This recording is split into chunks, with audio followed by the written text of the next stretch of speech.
Live. Hey, what's up, phone lovers? Welcome to the Mobile Roar podcast for the week of January 12th, 2017. This is going to be our best of CES podcast. I am Joe Fidua. And I am Chris Chavez.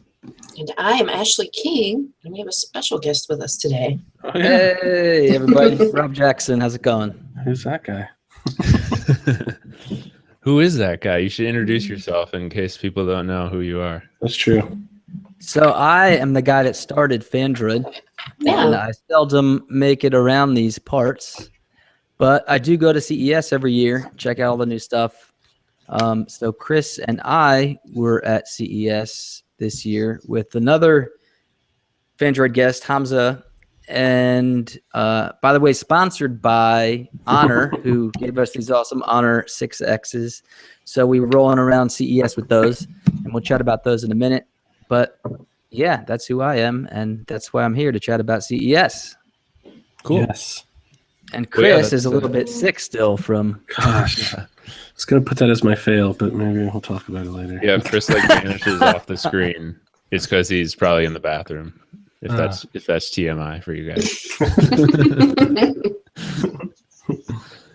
All right, so yeah, we're gonna power through.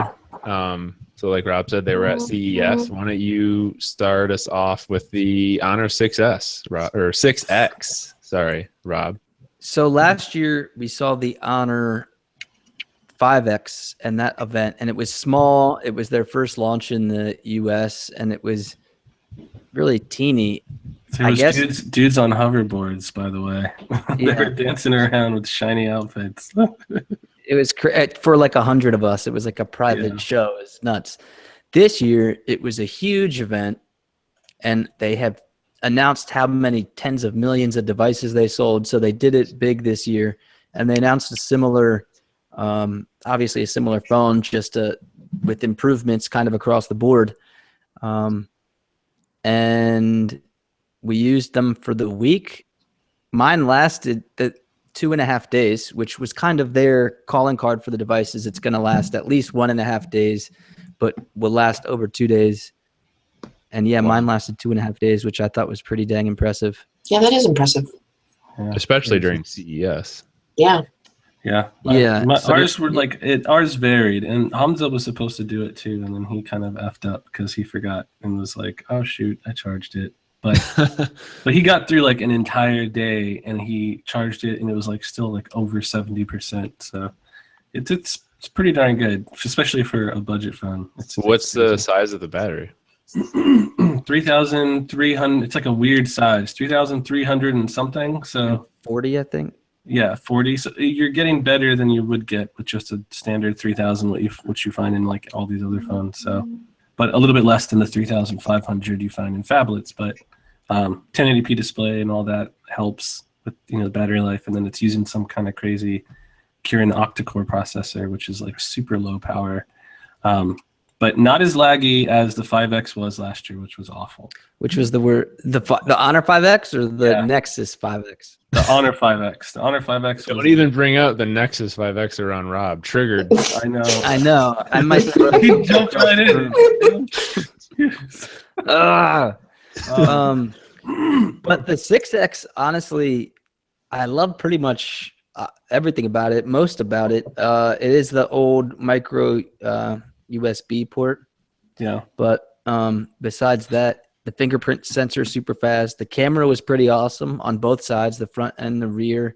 The battery lasted forever, which is like my number one kind of pet peeve thing is how long the battery lasts.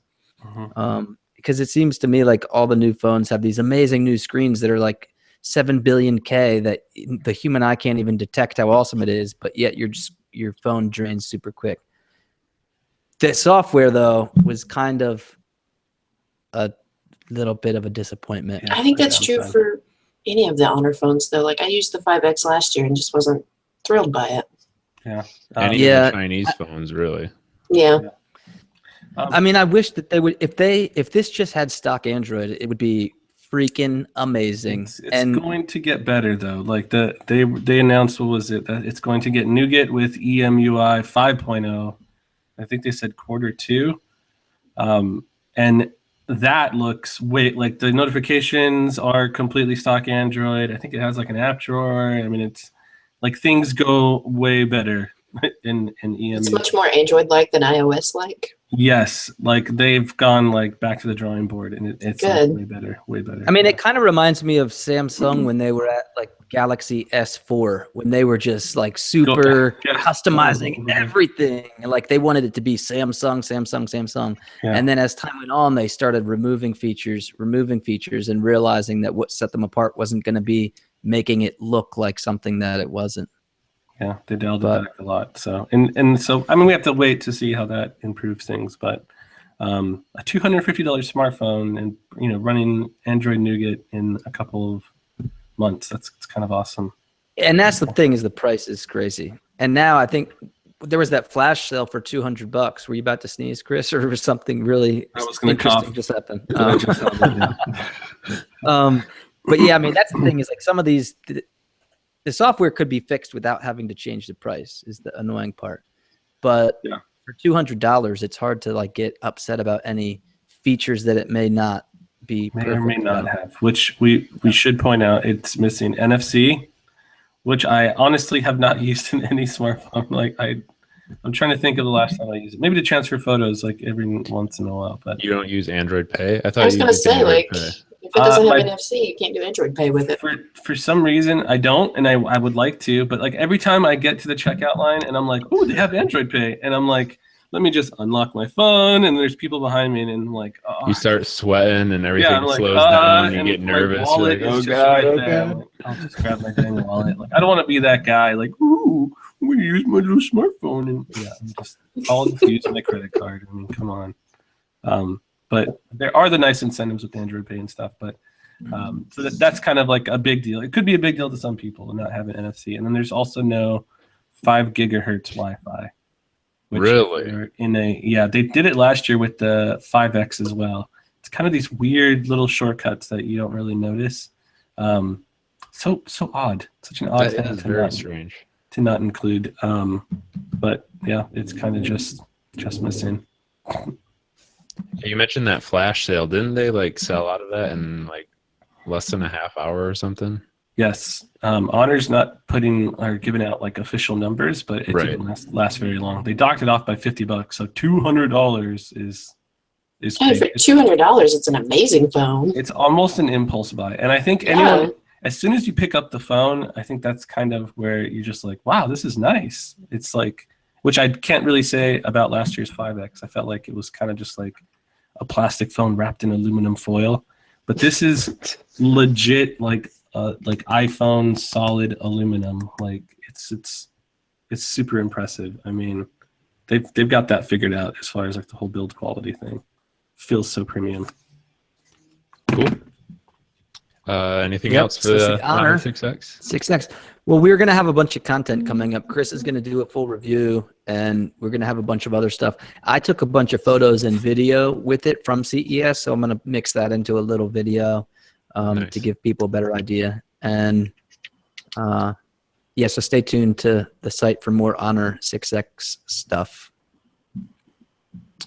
All right. I know another phone that you guys saw that was pretty exciting. The white Xiaomi Mi Mix.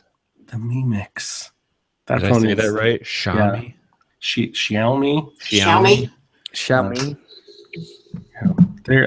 That phone was pretty awesome. I think that was the first year they've had a booth at CES.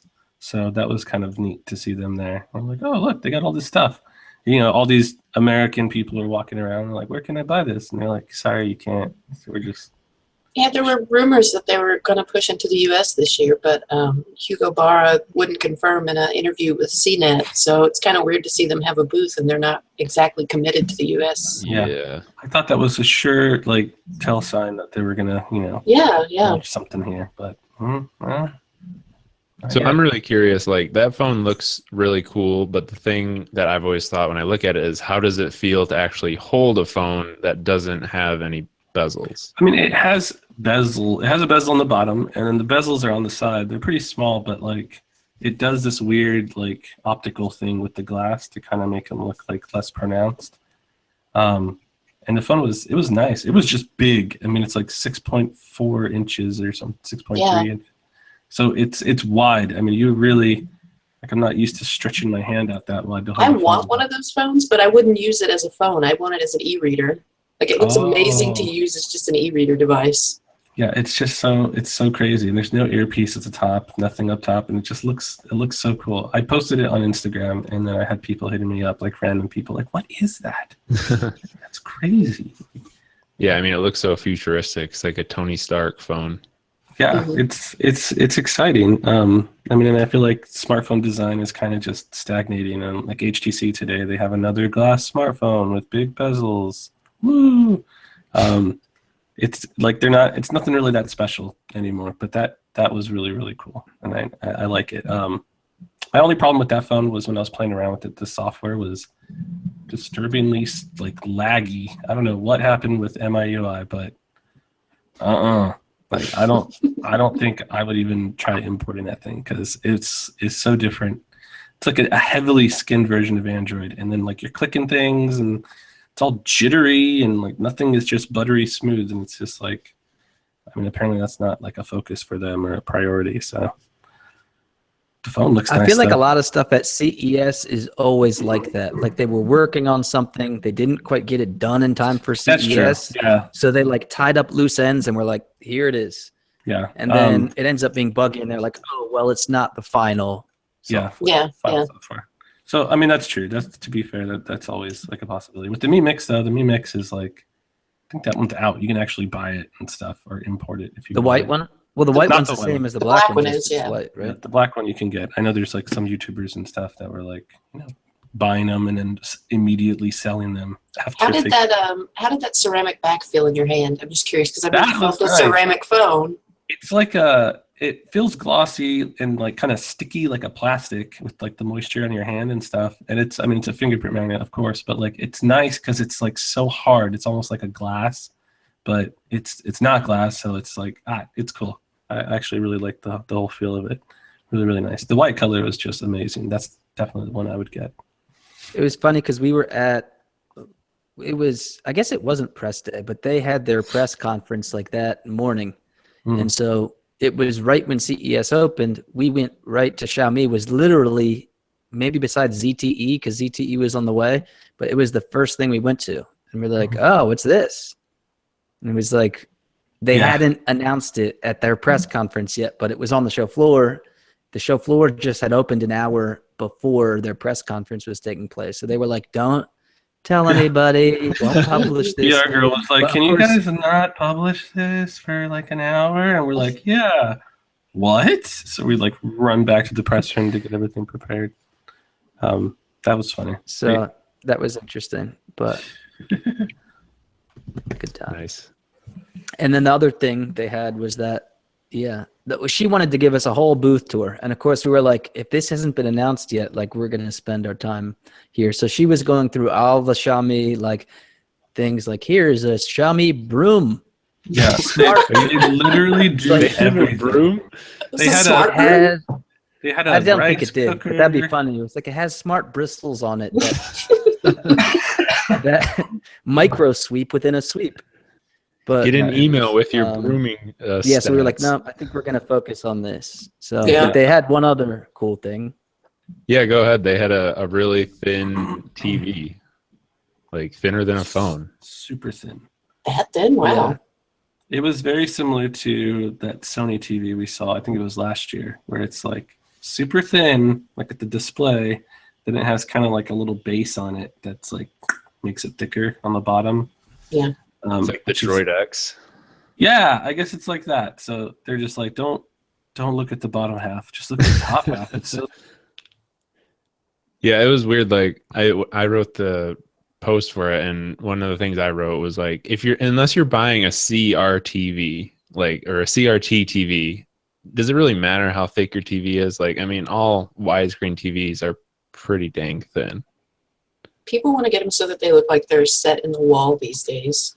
Yeah, I guess. And the LG one. There's a way to do that, and it's called using a projector. Yes. That's the ultimate thin TV. Super thin. Yeah, it's cool looking, but yeah, the big chunk on the bottom kind of negates it. All right, so speaking of TVs, let's just stick with that. NVIDIA Shield TV, they announced kind of like a little update to their Android TV box. They have a new controller, a new remote, but the box itself is pretty much the same exact specs. But they do have a cool accessory called the NVIDIA Spot, which kind of like turns it into a Google Home, which is pretty interesting. Did you guys get a chance to play with that at all? We didn't get a chance to see that. I really wanted to because the Spot, that's basically like a Google Home version of the Echo Dot, right? Yeah, pretty much. Why doesn't Google have one? That's like, I wish that they did have one. And I think that's awesome. Like, I really wanted to check that out because that's like for me, the downfall of Google Home is to extend it into different rooms. You need to buy the whole $130 device. Yeah. So I thought that was a pretty crucial announcement. And I would expect Google to follow up with something themselves, but maybe they were letting NVIDIA run with it or something. I don't know. Yeah, I'm really interested about that too, because I think it's supposed to work with the original Shield, which I have. So I'm kind of curious to check that out and see how it works. But yeah, I don't think go ahead. No, I don't think we couldn't find them on the show floor. So I think they may have just set up private meetings and we didn't have the time to do that. But we found their automotive section, but we didn't see a place, right, Chris, that they had a booth on the show floor. Normally they're in South Hall, kind of a bummer. Yeah. Yeah. The other thing that I thought was cool about it is I guess you can get like a little USB stick to put in it and it turns it into like a smart things hub. That seems really cool to me. I don't know, just like having a one box that you can like use as your Google Home and as like a smart things hub instead of like having all these separate things throughout your house, I just think is a cool idea. Yeah. Can you guys hear me okay, or am I choppy at all? No, I hear you fine. Yeah, we can hear you. Okay. Because sometimes I can't get whole parts of your conversation because it's like super choppy. And I have Google Wi-Fi, but I haven't set it up yet. So I'm curious to see how that works. But let me know if it's not working out so well. Okay. You guys hear me? Yeah, we hear you, Chris. Oh, okay. I was so paranoid. Chris didn't know he'd been on mute actually the whole show. I can barely hear myself in my head right now. Chris always has microphone trouble, so wouldn't be surprised. All right, let's move on to another phone that we had a video for. So I know you guys had a chance to play with this, the Honor Magic. That was cool. Well, design-wise, it was like a shiny glass pebble that you just hold. Super thin metal, like rim, I guess, a frame. So thin that like you can't even put a SIM card slot. It's on the bottom of the phone where like the speaker is and the Type-C port and all that stuff. But that phone was really, really cool. It felt really nice. Because it was like a Galaxy S7 Edge, but had the edge on both sides, basically. Yeah, like extremely, like an extreme version of that. Like if that's kind of like what the Note 7 was like before it exploded. It had on both sides. Oh man! So I'm guessing it didn't have a headphone jack if it was really thin. I think it was on the bottom. Well, they put everything on the bottom where it had like a thicker area. They still fit a headphone jack, huh? Hey, look at that, Apple. Takes it. I mean, it's really not a size thing anymore, unless like people are going that route where they're just making their phone super thin everywhere, and it's just like, oh, we can't really put this anywhere. But it's, I don't know why everyone's ditching the headphone jack now, making it out to be the bad guy. But that phone was really, really cool. It was running like a very weird.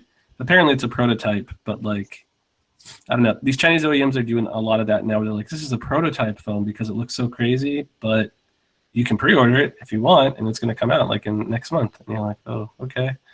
But the OS was like not even close to Android. It was Android, but they skinned it to, I mean, oh man, there was nothing recognizable that it was running Android at all.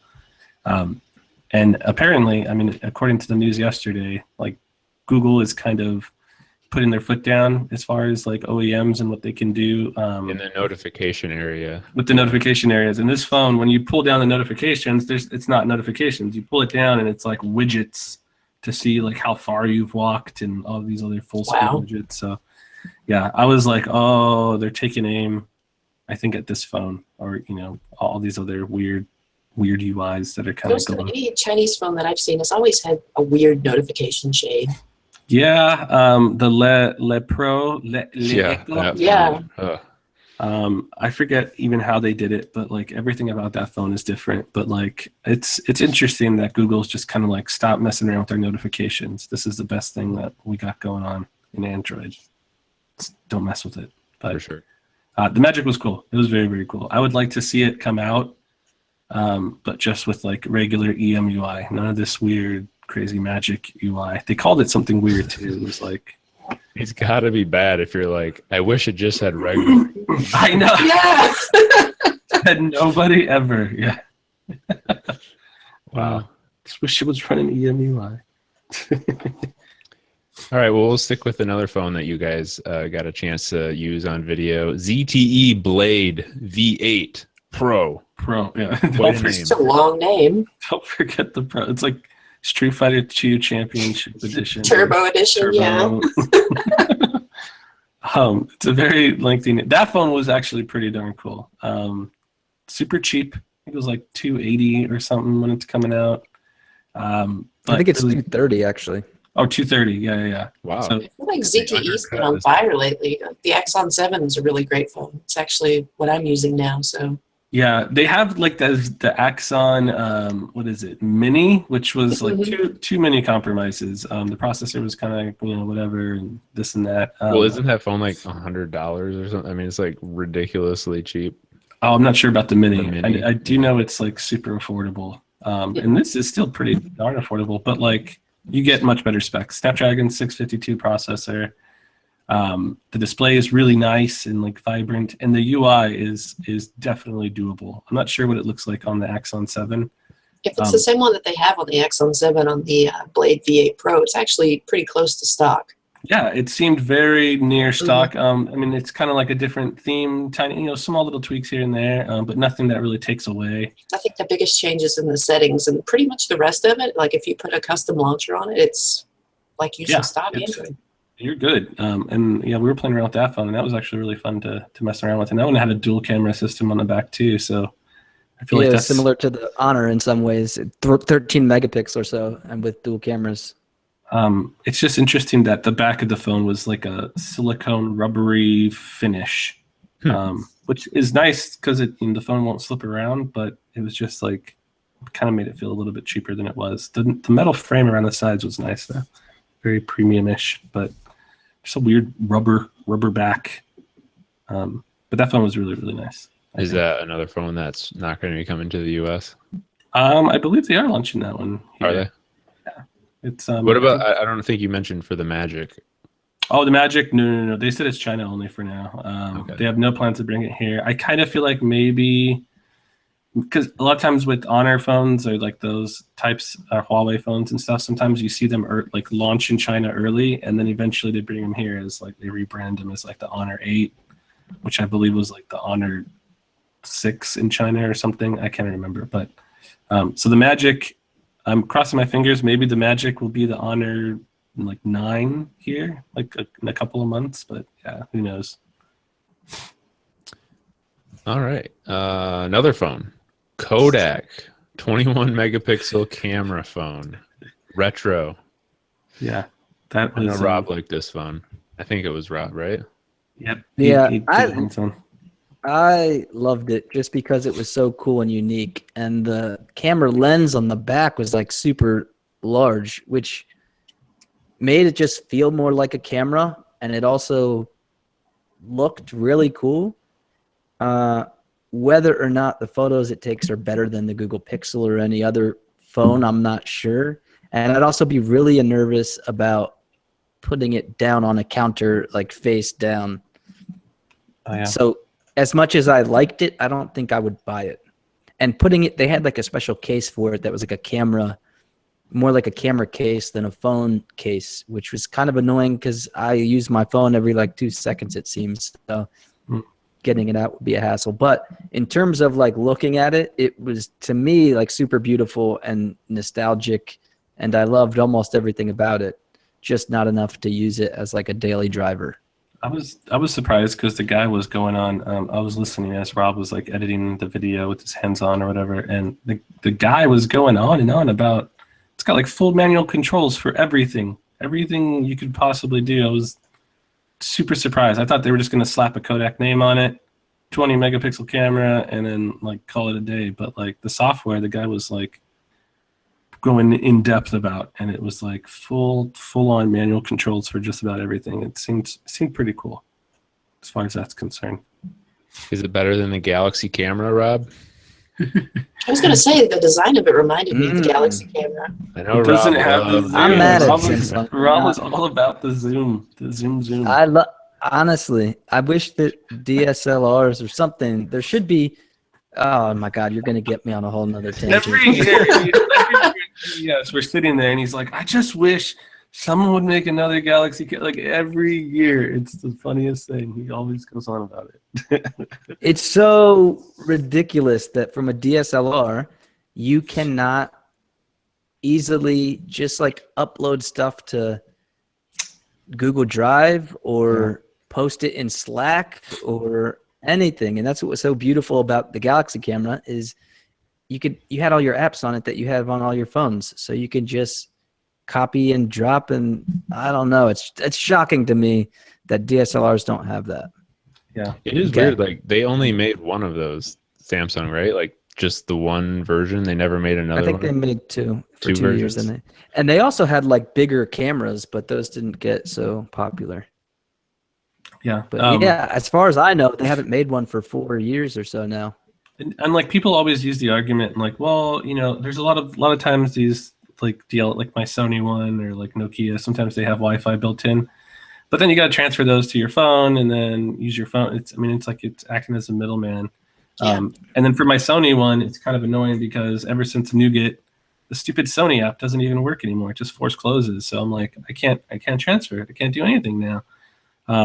Which is kind of the problem when you buy like some of these cameras or some of these, you know, products that have like their own special app, companion app. So they got like one dude working, you know, in China on it, and he's just, you know, he just got fired. So you'll never see an update again. So like, I don't even know if they will ever update it to Nougat, but it's just super frustrating. It would be cool to see more just Android cameras stuff, I think. Yeah. All right, we got a couple non-phone things here we'll talk about. I guess this is kind of phone related, and I think Rob was excited about this one too. The SanDisk A1 micro SD card. Everyone's like, "What's so cool about an SD card?" Well, pay attention. Yeah, that was really awesome. I don't know if Rob wants to talk about it or me, but Chris, I think, was more excited than I was. yeah. So like when they first announced the A1 spec of SD cards, I kind of figured it was just like a bunch of smoke and mirrors or just blowing hot air. I'm like, what's an A1 spec? Does that just mean it's basically a class 10 SD card or a UHS-1 SD card? Like, what's the difference? But like, apparently there's a big difference. And the guy was spitting so many technical terms at me, it just like blew my mind. And I'm like, I don't know, dude. I don't know if I believe you. And then like right there in front of us, he shows us a speed test using two of the exact same phones. And he pops in a class 10 UHS-1 SD card, which is usually like, you would feel like it's overkill for a smartphone, but pops that in one and then pops in the A1 spec one in the other. And like, it was doing everything that you would load onto the SD card, all the apps and games, it would just load them up like super duper quick. And that's kind of a big reason why like Samsung and LG and some of these manufacturers said when Nougat came out that they didn't want to support, you know, the whole adoptable storage with your SD card, because they said it takes too much of a performance hit, it's going to make your phone slow, and it's just going to create a bad experience for the users. So SanDisk was like, I don't think so. So they created like the whole A1 spec thing, and like gosh, dang it, it's true. It worked. I saw it right there and then, and he Yeah, it was noticeably faster in the video that you guys took. Yeah, I we have a was video on the so Phandroid amazed. channel that you guys should watch if you haven't seen it yet. Everybody It was should way check that notice. out. How I know it was way noticeably faster. Well, I saw it with my own eyes, but I remember being at the Galaxy S5, I think, event with Chris, or one of the S events. Maybe it was S6 in Mobile World Congress. And Chris's favorite thing to do is compare speed of things that of anything. Compare speed. Yeah, And Chris would sit is there with both icons and go boop, and it would be like the human eye couldn't detect it. You need to slow it down, and one would be 2 frames of a second quicker, and Chris would be like, "Oh my god, there it is! There it is! It's so fast!" And so this that, I was like, "Dude, it's barely quicker," but in this one, you could really tell. Yeah, it was at least 5 or 6, maybe even 10 seconds faster. It was quite a bit. Yeah, so it was pretty. So, yeah, it kind of blew my mind when I watched it because I don't know about all the SD card techs that Chris does apparently, and I was like, why would an SD card make a phone faster? I don't get it. And I watched it. I was like, it's there's always so much to a phone, and that's why I kind of get mad when people just look at some of the basic specs on a phone, well, it's got a Snapdragon processor, so it's going to be faster than, that's not always the case. There's the speed of the memory that's in the phone, the storage, the file systems they use.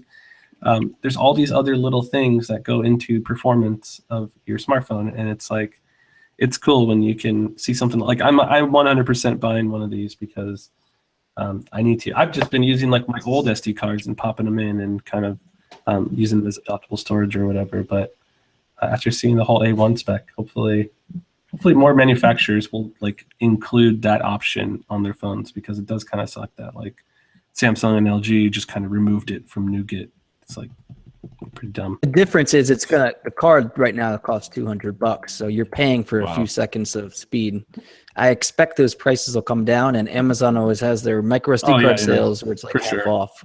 But that's pretty expensive to pay for a little, for the speed improvement. So hopefully that price will come down. And then you have people that have their Honda Civics, and they put a little exhaust on it to give it, make it a few seconds faster than so it's these little things you can do, to tune your smartphone, and you would have it for the long run. So whenever you upgrade your phone, you could always use it in the next one. So, yeah, it's an investment. It's nice. all right, so smart lamp. There were probably a million smart lamps at CES, but there was one that we did a video on that was pretty cool and a little bit more special than the other ones. Yeah. I don't remember who did the video on it. Was it Hamza? It was Rob, I think. Oh, it was Rob and Rob, Hamza. okay. Yeah, I forget actually what the name of it was, because it was one of those guys, one of the design companies, and their name was 2 first names, Luke something. And because Philip is a last name, or is a first name and a last name, I kept calling it Luke Phillips, but really Phillips makes the hue. And then so it's my brain was being blown, but it's it was Luke something. And it was just really cool because it had up lighting and down lighting, and you could use this circular palette, I guess, or canvas in the app and paint where you wanted the light to appear. And as you painted it on, the light would get thicker or stronger, so you could move it in different directions. And you could it seemed more like not a game, but it made it more fun than just, I'm going to switch my light to this or switch my light to that. And then you could create different scenes, easily flip between those scenes, and then the app would learn you as you went. But what I thought was really cool was just the connection between lighting a whole room with one lamp and being able to paint with the app. It was really cool. I want to get a lighting solution of some sort with colored lights, and I think I might get that just because it was so unique, and it also lasts they said that if you used it the maximum amount that they, I guess, determined a normal person would, it would last 10 plus years, which was pretty phenomenal. And I guess that it also detects when you walk into a room so it turns on when you walk in, but when you leave, it turns off to save energy. So I thought that was pretty cool as well. Luke But Roberts. I mean, I don't. Luke Roberts. There you go. Sounds like Luke a wrestler. Roberts. WWE wrestler. the snake. Yeah, I Jake, thought it was Jake the Snake Roberts. really cool how like you could have half of your room one color, one half of your room the other color, and only need one bulb. Yeah, That's pretty cool. it was neat. Very, very cool. And I don't really know. I mean, to me, that was brand new. I don't. Maybe Philips has a new solution that rivals that, but I don't know of one. Yeah, not like an entire setup like that. They have all their like bulbs, and then they have the Yeah. Philips Bloom, and then they have like the LED strips. That's all they got right now. But that was like a ceiling lamp or something. Yeah. If anyone's interested in this, it's apparently on Indiegogo right now. Oh. World's first truly smart lamp by Luke Roberts. So, yeah, very cool. Check out our And that video was on fully funded, I think, and it's like it tripled the. I had some crazy amount of funding. Yeah, it's 820% funded right now. That's Yeah. It's really More like- impressive. Luke Moneybags. All right, so just a couple more things in our best of section. There was a Samsung Chromebook Pro, which probably don't need to talk about that long. It was a Chromebook with a touchscreen, but it has a stylus, which is the first Chromebook that has a stylus. So you can kind of do like Galaxy Note things because you can obviously put Android apps on it too. Pro model with an Intel processor, an ARM model. But And it it's seems pretty 2-in-1, so it flips the whole way around. Yeah, you can flip it all the way around to use it like a tablet. So I think it's Chromebooks are getting cool. the first Chromebook that's actually advertised as having Android apps out of the box. Like it's Yeah. one of their features. So all your Android apps should run really well on it because it was made like specifically for that. Yeah. So what were these HTC Vive accessories, Rob? Ooh, those were cool. Oh, so I forget what the accessory was for the actual Vive, but they made something for developers that's like a piece that's like the size of a jar lid and then a little bit thicker, like probably 3 inches thick. And accessory makers can integrate that with their own accessories to produce remotes for the HTC Vive that are more native to the game playing experience. So one of them was a baseball bat, and at the bottom of the bat, it screws into the bat, and so then you can play an actual baseball game where you're using it as a bat to play. In this case, it was not like home run derby, but that would have been cool. They have ones for guns, so it knows where you're aiming and like reloading and pulling the actual trigger instead of using the Vive built-in controllers. And I guess really whatever you could imagine an accessory maker could make. I was hoping that someone would do a mini golf putter because that's like my favorite game on Vive, because when people come over, it's hard to get used to Vive, but everybody can play mini golf. And just having a putter in your hands, a physical putter, would feel much more like you're in the world. Yeah. So they were showing off a bunch of different integrations of that, and the main ones were the guns and the baseball bat that we saw, but both were super cool. And I also could not hit the ball. It helped that there was a guy before me do it that was like jacked, and he looked like he had played like Major League Baseball or in minors or something, and he couldn't connect with the ball. So made me feel a little better, but I mean, that's the great thing about virtual reality, right? You don't got to be jacked.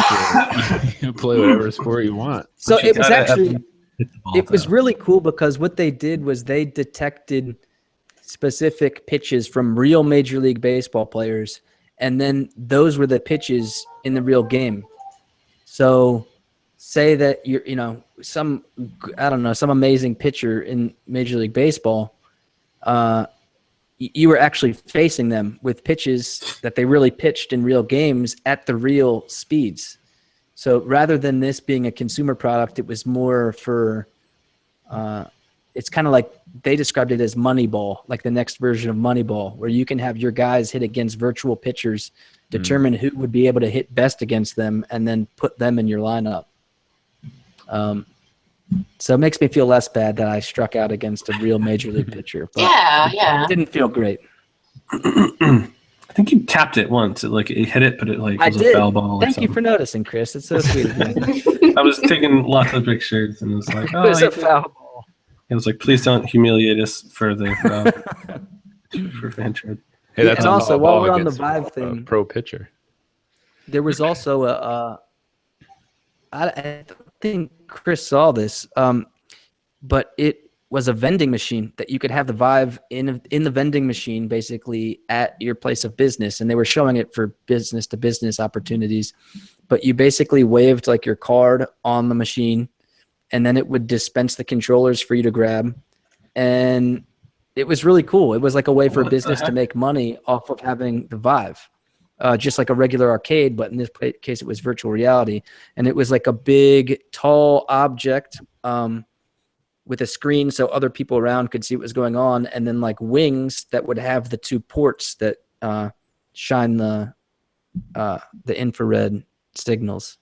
Do you think arcades are going to make a comeback thanks to virtual reality? They could. They have them. There's one. My friend was showing me a picture. He lives in Salt Lake City, Utah, and there's one they converted like an old warehouse into one, and they each have their own little individual rooms with like the HTC Vive, and then on the counter they have the pricing. It's like $40 for like an hour. It's kind of expensive, but I mean it's a lot cheaper than buying a Vive headset, the computer equipment, and all the little stuff. So it's interesting that it could be a thing. It's very cool. All right, so to wrap up our best of section, we've got some random CES stuff because I mean there's a lot of random stuff at CES for anyone that hasn't been there. A lot of random stuff. There was a smart breast pump that I wanted to try out. But, Rob wouldn't let me do it. Oh my gosh. We saw so many cool things that weren't Android related, or things that would like catch your eye and then you get sucked in and it ends up being either really awesome or really dumb. Compost. One that sucked us in, Chris, remember we went to something that was a laundry machine that would fold your laundry for you. Yes, that was awesome. Chris, it was awesome in theory, but he said, "Oh, this isn't a working model." Yeah, we're like, get out of here. He basically hung up a piece of clothing, and then out popped like someone's hand that would hand you a folded piece of thing. Like it was in like a cardboard box. Here you go. Yeah, it was, and it was like, man, they like broke my heart because ever since I had to do my own laundry, I wanted a self-folding laundry machine. That was funny. Chris also spotted the machine. That was cool. Amazing. It doesn't sound exciting, but basically you take all your food leftovers, from your plate, instead of throwing them in the trash where they get all stinky and rotting after like a day or two, you throw them into this machine, which grinds them up, and after 24 hours, turns them into like completely odorless compost, like dirt, like just in dried. 24 hours? Yes. Yeah, that was 24 the amazing hours. Dried. They showed you a picture of like food, and then they had a different container with just dirt that looks like it was made in like a factory. It was like perfectly like groomed, and they were like, we didn't get to see it in action unless we didn't sit there for 24 hours, but they said this is exactly how it comes out, and it was pretty amazing. That's pretty crazy because composting is like, if you do it in your backyard, it takes like months. Yeah, right. Yeah, you have to have a huge dedication to doing it. Super duper crazy composting. And so they claimed that that's how it works, but we didn't get to see it. So maybe we'll see a review in the near future and see what happens with that. It's pretty neat. Some other cool things though. One thing was really bad, but really cool. Like it was just one of the hand things that you squeeze to relieve stress, not the balls, the one that's like a handlebar that you squeeze. Mm-hmm. Oh yeah. And on your computer screen was Flappy Bird, and every time you squeezed, he flapped his wings. So you would like go, fly, and you would try and fly through it. And it was so stupid, but it was like a different way to play a familiar game that made it really entertaining. Also, the equipment didn't work too well. It was kind of buggy, but it was just the simple twist on an old school. It's like a year and a half old on a game that made it really fun.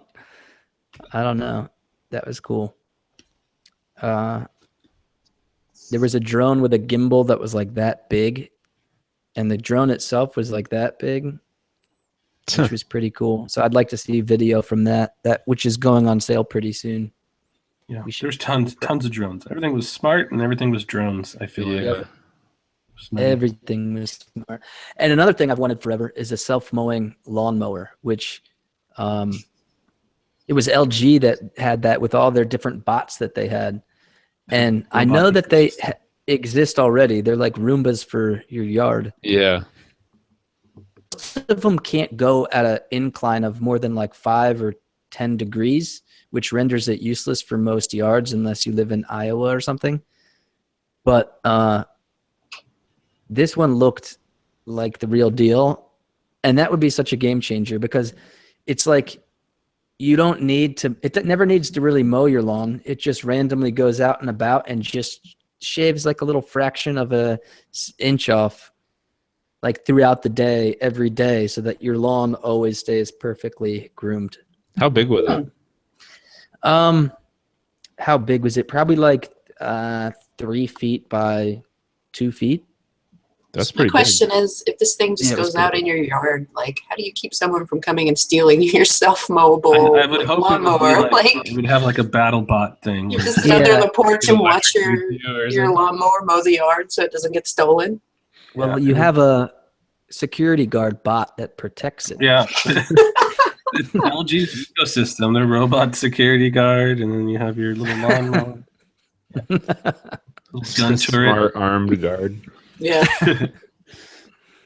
And that's how the army of Terminators take over the world. One lawn at a time. One lawnmower at a time. What's the LG Gram? Oh, that was a super, super light laptop. I think I've heard of that actually. Yeah. It was crazy. They had it on I think it was like what, I forget the exact weight. I won't want to misquote that. Actually, just see if we can look it up real quick. LG gram spec. But it was outrageously light. It says weight 980 grams, which is 2.16 pounds. And the screen is 15.6 inches. Oh, this wow. is coming from Amazon's just sales page. But for how big the screen was, how light it was amazing. Yeah, I've had 13-inch laptops that are heavier than that, so that's really amazing. Yeah, I just helped someone like who was buying a new computer and they wanted something light. And so before Christmas, they had bought the Lenovo Yoga 910, which is one of the best 2-in-1s you can get. And then at CES, they just announced the Dell XPS 13-inch 2-in-1, which is the same version as their previous model, just it's 2-in-1 when the other one was just a laptop. And that is like 2.8 pounds. And the Yoga was like a little over 3 pounds. Yeah. So they took almost a pound off. And both of those were only 13-inch screens. So this is a larger screen by several inches and is almost a full pound lighter, which is amazing. Yeah, that is amazing. How powerful it is another question. I'm not sure. Maybe it's super slow because the internals can't keep up. I don't know. All right, let's do some worst of CES. No, this is always my favorite part. Yeah, Ashley has like all the things on here. Or Ashley, because you see so many, you're like, what? Really? Tell us about the smart hairbrush, Ashley. It's called the Withings.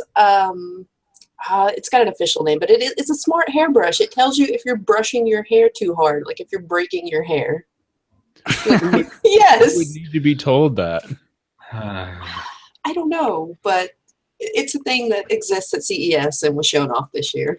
Imagine like someone had the idea and he's sitting in a boardroom with all these people and everyone's like, yes, it sounds great, let's do it. And they Well, I mean, it greenlight looks like a normal hairbrush. It just has these sensors that link into their app, and apparently the app tells you when you're being too rough with your hair.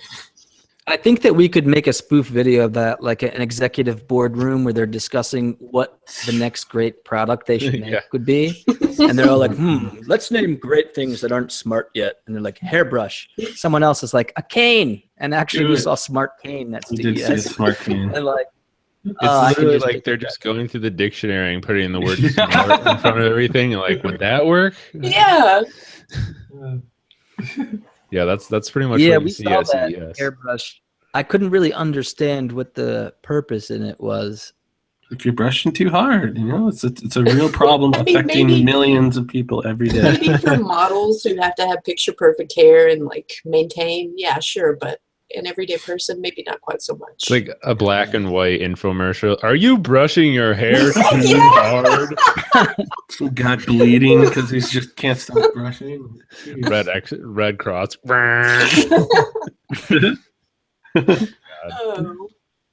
Speaking of smart things, the next one is Spartan radiation boxers. Yes, I put this. I didn't see those. So the funny thing about these, so they're boxers. They're made to like protect you against radiation, like holding your laptop on your lap and like cell phone, I guess, and stuff like that. But what was funny is I think it was The Verge did a video on it, and while they were in the middle of doing their video, this company got kicked out of CES Unveiled. And the Verge guy was wearing the boxers, and and all of a sudden this booth is just gone and he still has the boxers. So like they got kicked out for some reason, which now I'm curious why they got kicked out. Like, why'd they get How do you get kicked out? I don't know. FBI But it's very raided? strange. Very strange product and a very strange story. So I don't know if anyone's going to be able to buy these in the future. There's going to be a black market for them. Yeah. That's crazy. I want to know how they got kicked out now. Yeah. All right, Ashley, take the gloves off. Kind of a best and worst of CES. Like, it's a good idea, but it was executed horribly. And that's just Alexa enabled everything.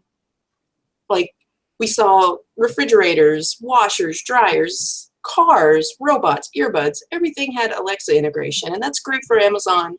But if you've ever used the Alexa compared to Google Home, it doesn't really do natural language processing really well. Like, you have to use a very specific command to get it to do something. And I don't think it's ready for prime time like that. So the fact that Alexa was in everything was kind of a bummer to me. Yeah, there was a lot of things. I mean, there was like you said, refrigerators. There was, well, the thing is, like, some things had it integrated, like actually in the thing, and then some things just like have support for Alexa, so you would have to use an Echo to control it. But it was like Volkswagen and Ford, announced it that it's going to be in cars. So yeah, Alexa's everywhere. A bunch of LG's robots support it.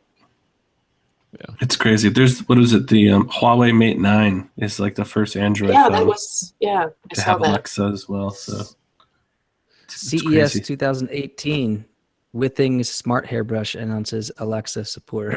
Yeah, seriously. Yeah.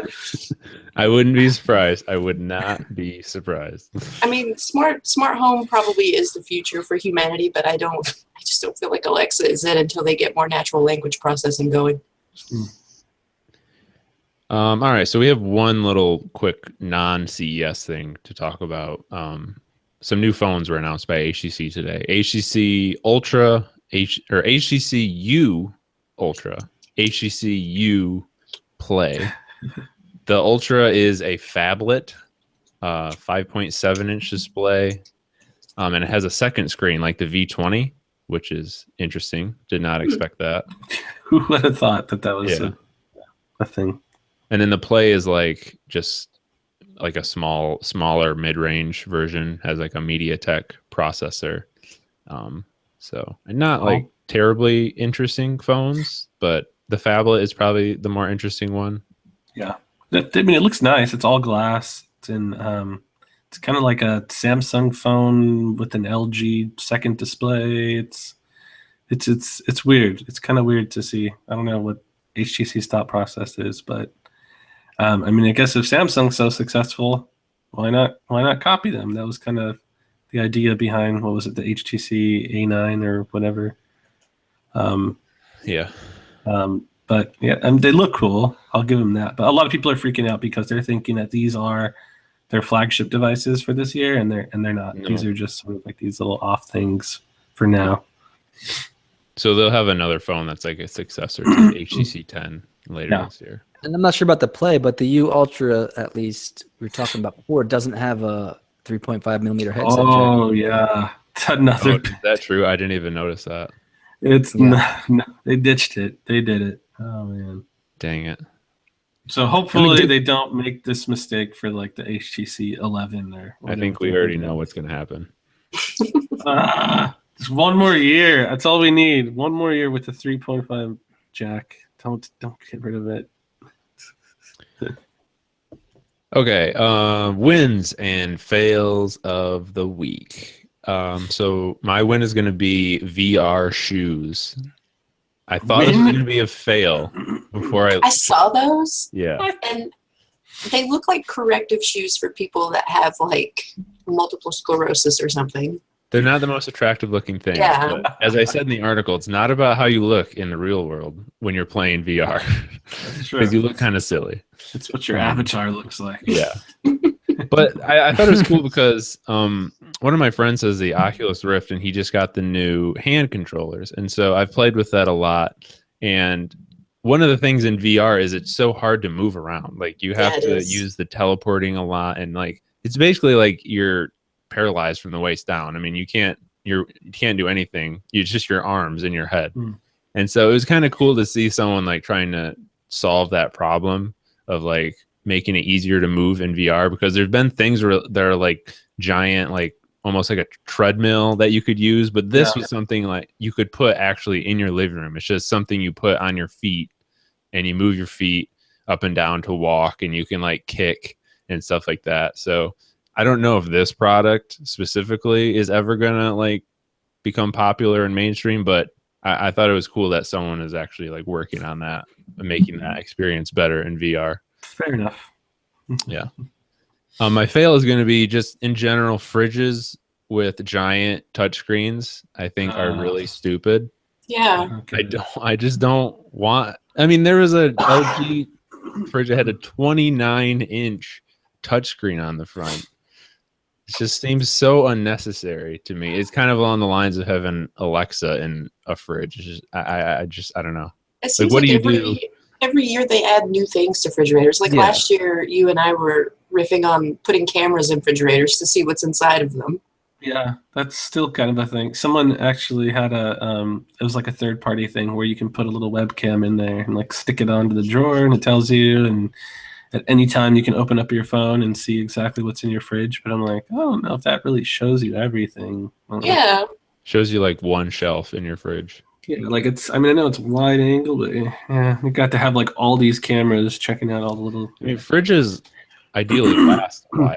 So what do you do when your fridge stops getting software updates? Yeah. What do you do when your fridge becomes part of a botnet? Yeah. It stops letting you open the fridge. At some point, for the price that you're paying extra for all these smart things, smart cameras, smart folding this, smart refrigerator that, you could just hire a butler to do it all for you. Yeah. Little LG robot. That'd be great. There you go. The LG human. Be like Rosie from the Jetsons. Yeah. All right, Chris, what do you got for us? My win is going to be, I guess it's not CES related, but earlier this week, there was a leak on a new Google Voice that Google is apparently working on. So I'm kind of excited for that because Hangouts is, well, not really, I guess it's not related to Hangouts, but they haven't done anything with Google Voice for a long time. And a lot of people thought that maybe it wasn't even on the back burner, that maybe Google was planning on just getting rid of it completely. But the fact that if you log into your Google Voice inbox, there's a little banner at the top says try the new Google Voice, but you click it, it doesn't do anything. So it looks like it's a little premature, but Google did confirm that, yes, they are working on an update to Google Voice. So I guess it's still on life support. And that's kind of awesome because I use Google Voice and that's like my primary number and all that. So, and then my fail is just going to be Hangouts because Hangouts is awful.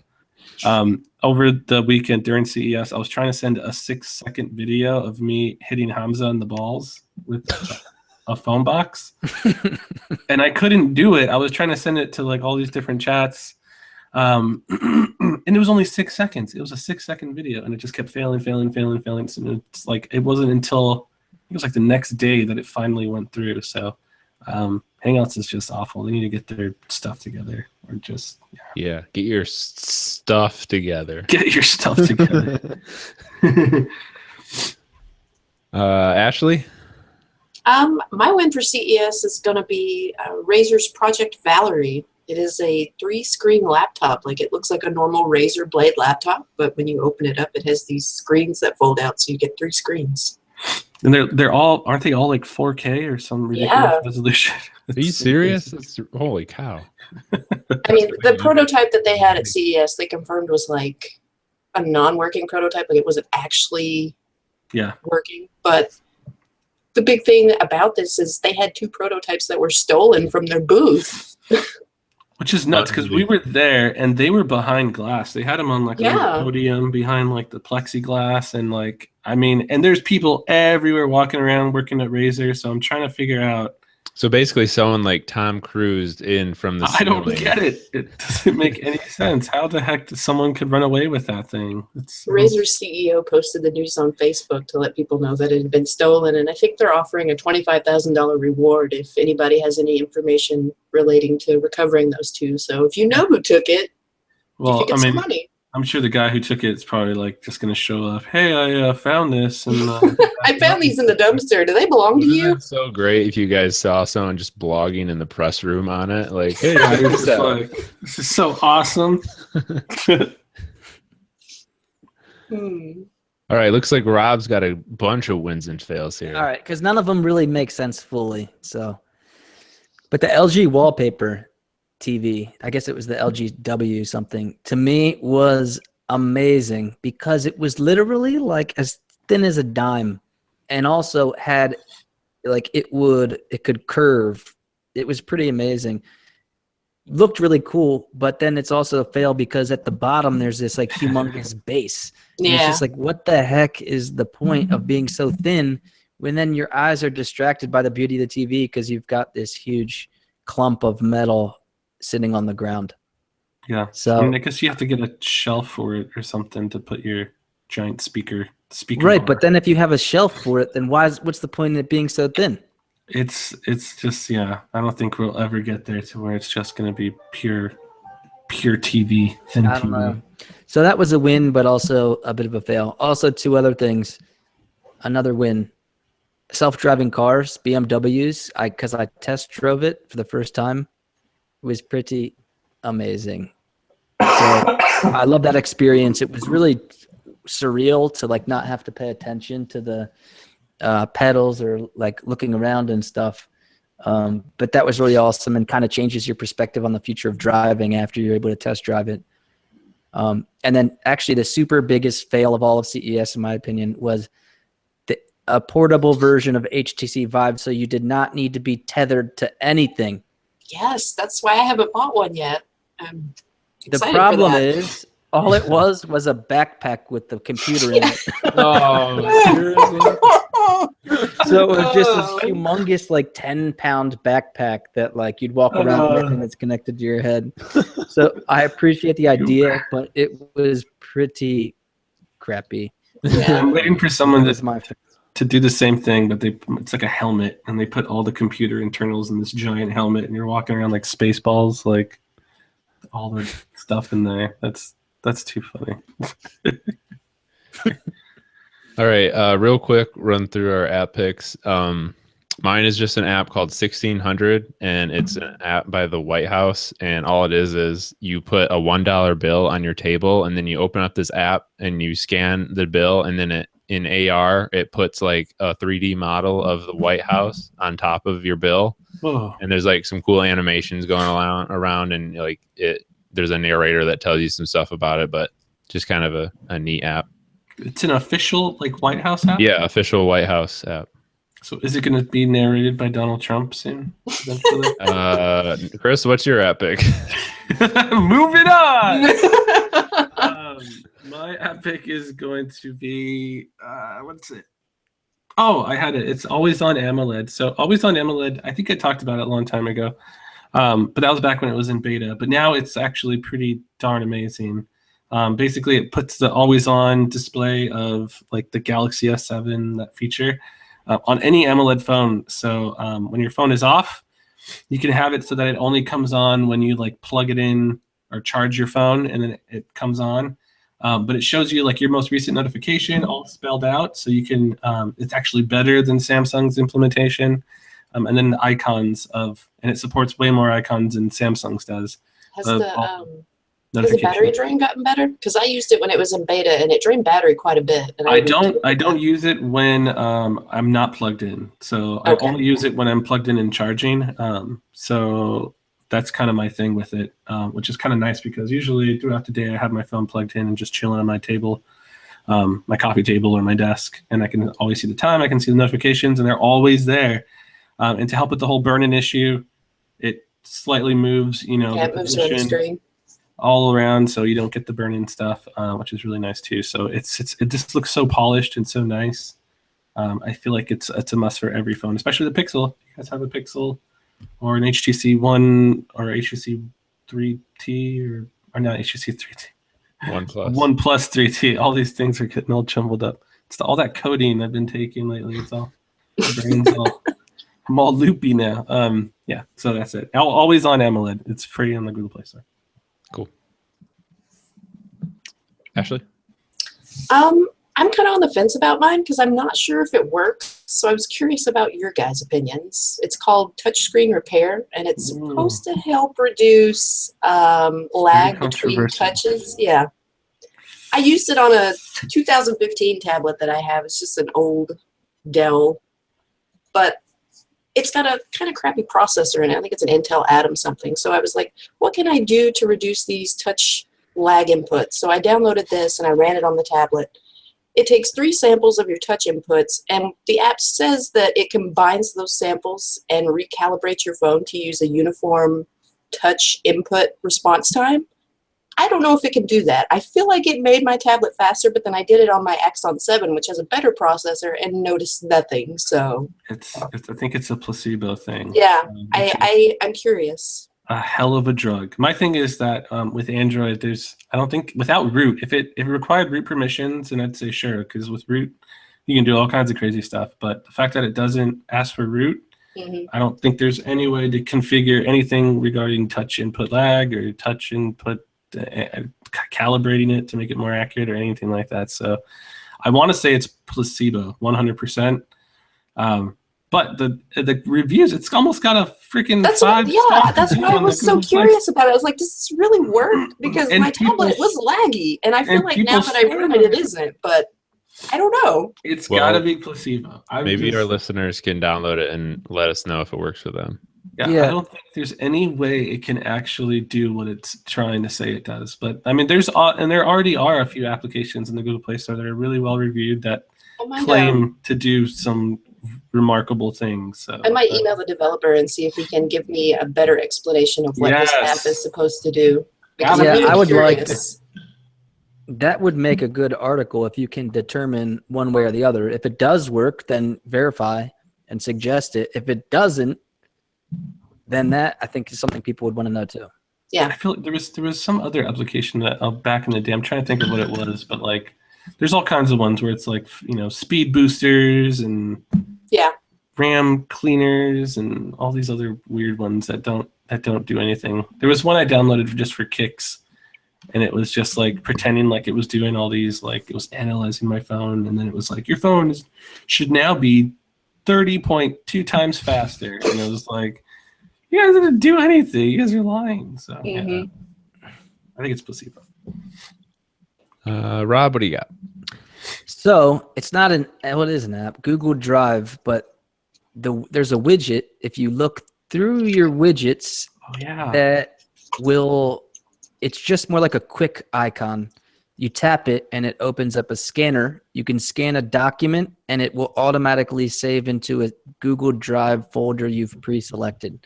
So I Wait, didn't Google know Drive has scans now? I had no idea. It Yeah, I does. didn't know that either. I did not know that either, but in going through my randomly going through all the widgets I had available, saw it, and it was really convenient because for CES, for like business purposes, I could just quickly scan receipts and it would make a PDF and save it to the folder, and I didn't have to worry about it. So it was really convenient. So you guys would use Google Drive might want to check that out and see how you can use it. And in general, might want to check out what widgets you have available, Yeah. because a lot of times people overlook widgets, and maybe the app that you've downloaded in the last month or two has a really cool widget or quick app icon that you could put to good use. Very true. It's a good PSA. All right, we got 2 emails here that I'll get through quick. This one's from Kobe Rule Ali. Said your name wrong. I'm sorry. He says, with the relative success of the Google Pixel and the bland design, which I think we can forgive as it was designed and developed in 9 months, imagine if Google went all out with the Pixel 2 with great design and improved on all areas of the original Pixel, and at the same time withdrew and disabled all Google apps from iTunes. Do you think this could wipe out Apple overnight?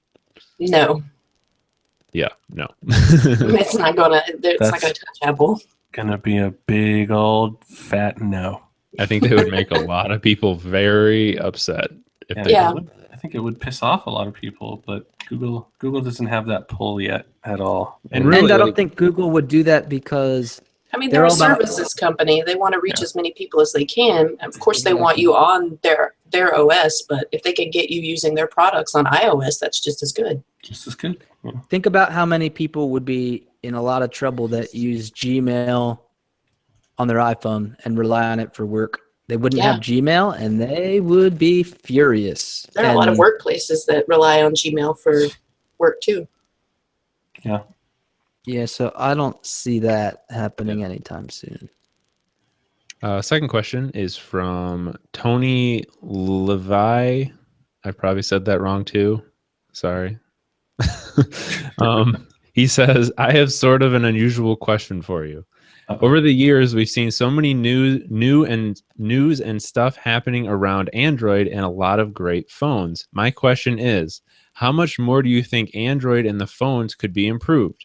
Have we already seen the peaks of development, or do you think there are a lot more to come? I think that flip phones are going to make a comeback in the next few years. Yeah, Wow. that's the whole foldable phone thing. Yeah. I think there's still a lot you can do, and even if it's just kind of recycling old ideas like that, like the flip phone or whatever, you'll start seeing it come back. I mean, it's always hard with technology because you're always like, well, this is as good as it's going to get, and then someone comes up with some cool idea that you're like, how did I live without this? I have no idea. Yeah. So It's hard because it's things that you can't necessarily think of. yeah, You don't can't- know you need it yet. You don't know you need I it think yet. the biggest one, in my opinion, will be, if it comes to fruition, is the charging through radio frequencies. Like your phone Yeah. would charge the same way you get Wi-Fi, because Yeah. that would it requires a lot of other companies to get on board. For example, there needs to be a transmitter and there needs to be a receiver. So if your phone has the receiver, that's great. But if places like Starbucks and McDonald's start putting transmitters in their place of work, and if companies like Samsung and Apple start putting transmitters in their TVs and their laptops, then no matter where you are, your phone could always, if it's not charging rapidly, at least keeping it stable. And then Yeah. this whole talk about what is the battery capacity becomes irrelevant, because wherever you are, your phone's always charging. I think think- that would be a huge game changer. I think manufacturers are moving more towards wireless charging too, just because they're trying to get rid of so many ports. Yeah, all these ports. I mean, if they're getting rid of the headphone jack, I imagine these other ports they want to get rid of too. It's next on their Imagine how list. waterproof your phone could be if it didn't have any ports. That's a good Super point. waterproof. Yeah. But the whole wireless charging thing, like long distance wireless charging, kind of scares me. That I'd probably invest in that company making the radiation boxers or something, The radiation boxers. just to make Yeah. sure my little Maybe the radiation boxes are just a couple of years too early. yeah, they just have to wait. That's all. They jumped the gun. Well, at any given time, I mean, if you just look at what Wi-Fi networks are available right now, that's all stuff reaching your computer. And if it's reaching your computer, it's reaching you. Right now, I have over 15. So you're already. You're saturated, Chris. You can't escape it. Stop it. It's okay. Wi-Fi is not going to hurt you. Turn me into Howard Hughes or something. Back to the original question, though. Does anyone think that the fundamental form factor of phones may take a drastic shift once we get the foldable displays? Or it's always going to be the same general Candy thing? bar design, yeah. No, I think that'll change a lot too. Maybe Yeah. like I don't even know. I can't really think of anything right now. But like, I remember back in the day when like the G1 came out. I used to there was like a clear phone that I thought would have been really cool, like a transparent one. HTC even made like this weird little tiny mini phone that had like a transparent display. But I don't know, there's always cool new stuff that you can do with technology. We just gotta wait. Yep. I'm sure Apple's already testing a lot of stuff and whatever. That's what's so exciting about the future. You never know what it's going to be. Just Yeah. don't know. All right. If you guys want to email us, our address is podcast@phandroid.com. We always love getting questions and comments from the listeners. You can also hit us up on Twitter @MobileRoarcast. We read those as well. But I think that's going to do it for this week. If you want to subscribe to the audio version, we are on Google Play Music, TuneIn Radio, Stitcher Radio, iTunes, and whatever your favorite podcasting app is. And we are all, well, actually, first, Rob, what social networks do you have that people can follow you on? MySpace. If you even want people to follow you. No, I'm on Twitter @followRobJ. Okay. There you go. And Chris is at GamerCore, Ashley is at Overlord Roar, and I am at Tall Schmo. And we will see you guys all in a couple weeks. Later. Thanks for letting me join, guys. That was fun. That was Yeah. fun. See ya. Bye.